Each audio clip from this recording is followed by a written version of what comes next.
ఒక సంక్షోభం తలెత్తినప్పుడు మన వ్యవస్థలు ఎంత దరిద్రంగా వ్యవహరిస్తాయి, ఎంత దరిద్రంగా ఫెయిల్ అవుతాయి అనడానికి ప్రత్యక్ష నిదర్శనం అన్నమాట ఈ స్టోరీ.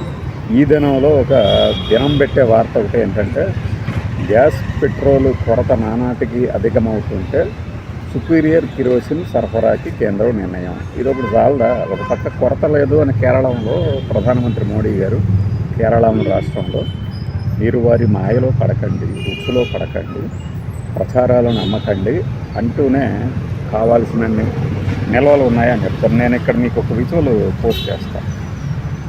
ఇది ఏంటి అంటే మా ఏజెన్సీ అన్నమాట. గ్యాస్ సిలిండర్ల కోసం మనం వెళ్తే అక్కడ ఎవడు వాడి ఇష్టం వచ్చిన సమాధానం వాడు చెప్తూ ఉంటే, ఏ రోజు బుక్ చేసుకున్నా సరే డెలివరీ కోసం వెయిట్ చేసేవాడికి మాత్రం పంపించరు.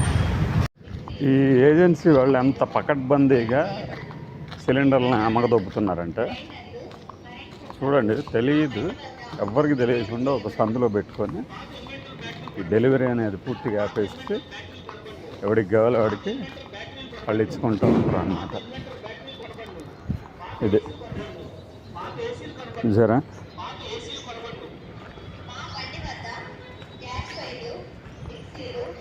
ఇలా చేస్తా ఉన్నాడు అన్నమాట.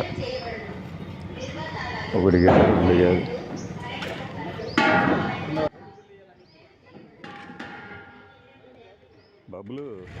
బబ్లు లేడా? రాడా? కాదు, డెలివరీకి వస్తున్నాయా? ఇంటి దగ్గరే ఉంటే వస్తుందని అని చెప్తా ఉన్నాడు. డెలివరీ ఇంటికే వస్తుంది అని చెప్తా ఉన్నారు. 21 days అయింది.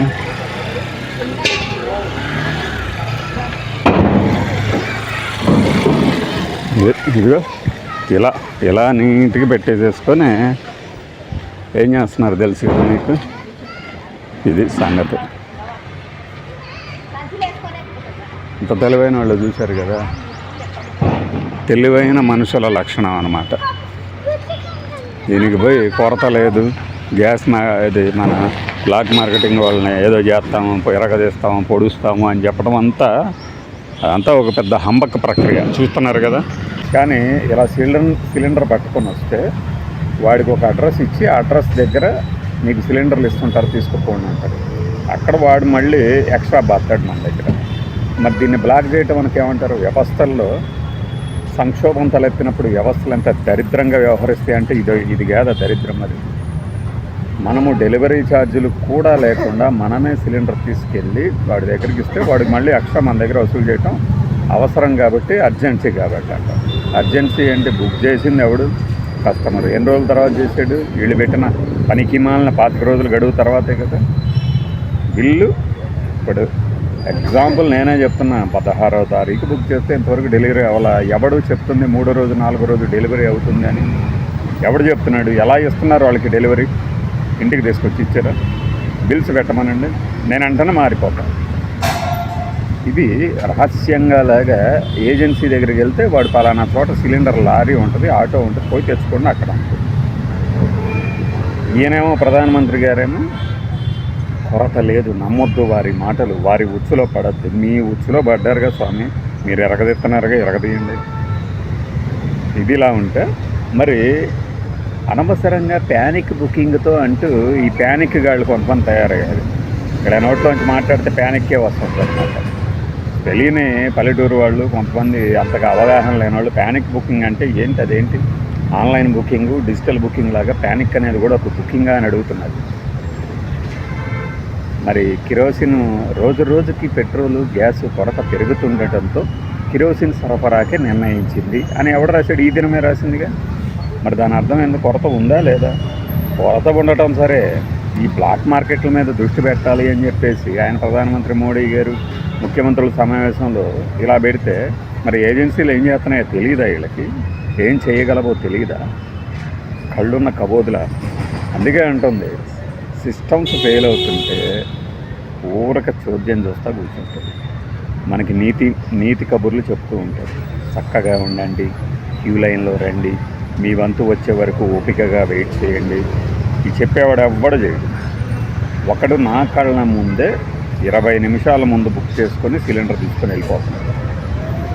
అంతే ఉండాలి, సొసైటీలో అంతే ఉండాలి. గొర్రెల్లాగా ఉండకూడదు, ఇట్లా మందలాగా వాడు ఎక్కడికి రమ్మంటే అక్కడికి వెళ్ళిపోయి క్యూ లైన్లో వెళ్ళిపోయి వెయిట్ చేస్తూ 3 వారాలు 4 వారాలు నాకు తెలిసిన వాళ్ళు చెప్తుంటారు, లేదే నేను బుక్ చేసా 3వ రోజే వచ్చింది, బుక్ చేసా 4వ రోజే వచ్చింది, బుక్ చేసా 10వ రోజే వచ్చింది. మనుషులు కదా నమ్మేవాళ్ళు. అవతలవాడి మనిషిని మినిమం రెస్పెక్ట్ లేకుండా మాట్లాడతారనమాట. రెస్పెక్ట్ అంటే ఏంటి, గారు గీరు అని కాదు. ఇలా అవతలవాడు ఒక ఇష్యూని అడ్రస్ చేస్తుంటే కాదు అంత వస్తుంది, అది అసలు ఇష్యూనే కాదంటారా. అంతే ఉంటుంది. కరోనా టైంలో క్యూ లైన్లో నిలబడండి, మీ వంతు వచ్చే వరకు వెయిట్ చేయండి, ఆక్సిజన్ మీకు అమరుస్తారు అంటే వెయిట్ చేస్తూ ఉంటారా? ఇది మన వ్యవస్థ. ఇండిగో క్రైసిస్ అప్పుడు చూశారు కదా, టేబుల్ ఎక్కి మరి డ్యాన్సులు చేశారు విమాన ప్రయాణికులు. ఇప్పుడు దాకా పాపం రైలు అంటేనే నరకం అనుకునేవాళ్ళు అప్పుడు ఫ్లైట్ అంటే ఏంటో కూడా, నరకం అంటే ఎలా ఉంటుందో కూడా చూశారు కదా. ఎయిర్పోర్ట్లోంచి బయటికి రాలేక, లోపల ఉండలేక. ఇది మన వ్యవస్థలు కనుక ఒకసారి సంక్షోభం తలెత్తితే ప్రెజర్ తట్టుకోలేక ఎట్లా చేతులు ఎత్తేస్తాయో అనడానికి ఇది నిదర్శనం. ఇది ఇంకా కొన్ని వారాలు కొనసాగుతూనే ఉంటుంది. ఒక వెధవ ఎవడైతే నాకు ఇంట్లోనే ఉండండి డెలివరీ అవుతుందని సలహా ఇచ్చాడు ఏజెన్సీ వాడు, ఆ వెధవ నా కొడుకు ఈ రోజున మళ్ళీ సిలిండర్ తీసుకొని రమ్మని చెప్తున్నాను. అంచేత ఎవడికి ఎదవ సలహాలు ఇవ్వకండి. గవర్నమెంట్ ఏం చెప్తే అది ఆ సలహాలను పట్టుకొని ఫాలో అవ్వకండి. అర్థమైందా? నువ్వు ఫాలో అవ్వు, ఇంకొకడిని ఎత్తిన రుద్దకు. పద్ధతులన్నీ ఫాలో అవుతున్నాం కదా. హైదరాబాద్లోనే ఇలా 3 వారాలైనా కూడా డెలివరీ అవ్వని వాళ్ళు వేలల్లో ఉన్నారు కనెక్షన్స్. ఇంకా మాట్లాడితే 1,00,000 నెంబర్ కూడా చేరిపోతుంది. పేపర్లు చదవండి కొద్దిగా. ట్విట్టర్లో ఫేస్బుక్లో ఎవడో గొట్టంగడి పెడితే లేదు, రెప్లికేట్ చేసి ఒకటే మెసేజ్ 1,00,000 ఐడీల్లో పెట్టి పోస్ట్ చేస్తే కాదు. ఇష్యూలు ఉన్నప్పుడు సిస్టమ్స్ని సజావుగా సాగేందుకు ఈ ఆన్లైన్ సిస్టమ్ అనేది తగలబెడితే వాటిని ఎలా బ్రేక్ చేస్తారు? మార్చి 12వ తారీఖు బుక్ చేసిన వాడికి ఇంతవరకు వాడి బిల్లే జనరేట్ చేయకుండా గ్యాస్ ఏజెన్సీలో సరదాగా పండగ చేసుకుంటున్నారంటే ఏంటి దాని అర్థమైంది? మళ్ళీ అట పైపుడు గ్యాస్ తీసుకోవాలట, అది తీసుకుంటే ఇది ఉండదట. పెద్ద పగలదీయటానికి బయలుదేరతారు.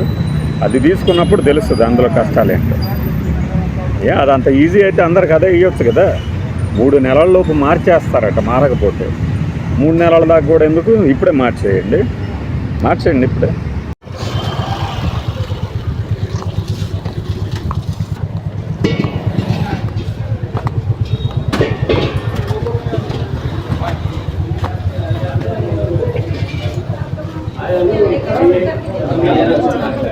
से बात किया वही फाइनल है, वो जो बोलता वो सही है.